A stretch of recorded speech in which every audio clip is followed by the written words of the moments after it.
ভাইজান, ও ভাইজান, একটু খারান না।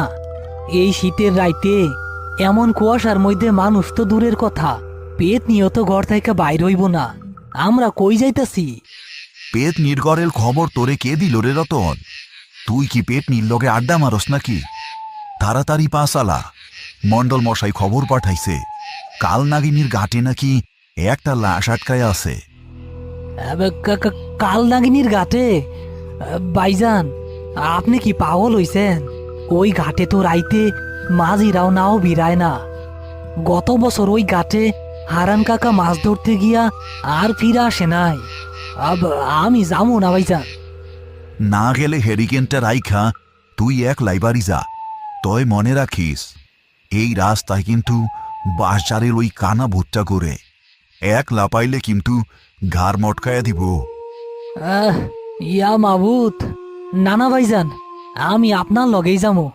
তয় ভাইজান, লাশ তো জল এই বাসে, এইটার লাগে আমাকে এত রাইতে যাওয়ার কি দরকার? দরকার আছে বইলাই তো ডাকছে। মণ্ডল মশাইয়ের লোক কইল লাশটা নাকি গত 2 দিন ধইরা ওই একই জায়গায় ভাসতাছে। স্রোত আছে, তাও ভাইসা যায় না, পারেও আসে না।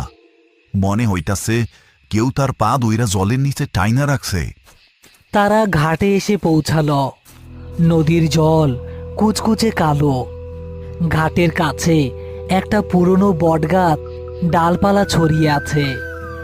মণ্ডল মশাই এবং আরো 2-3 জন গ্রামবাসী ভয়ে ভয়ে দূরে দাঁড়িয়ে আছে। করিম ও রতনকে দেখে তারা সামনের দিকে এগিয়ে এলো। হ্যাঁ, বাসাইলা করিম, তুমি না আসলে আজ রাইতে গ্রামের কেউ শান্তিতে ঘুমাইতে পারতো না।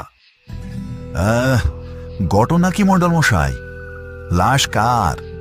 কিছু বুঝবার পারলেন? না গো, মুখ তো দেখা যায় না, উপর হইয়া ভাসতাছে। কিন্তু ভয়ের কথা ওইটা না।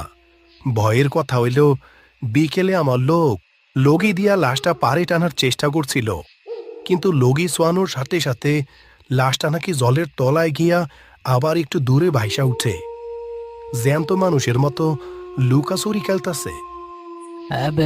উস্তাদ, কামটা তো সুবিধার মনে হইতাছে না। এইটা নির্ঘাত জলের ভূত। চলেন, চইলা যাই। রতন, চুপ কর। জলের ভূত বইলা কিছু নাই। কোনো ডালের লগে হয়তো শার্ট আটকায়া গেছে। রতন,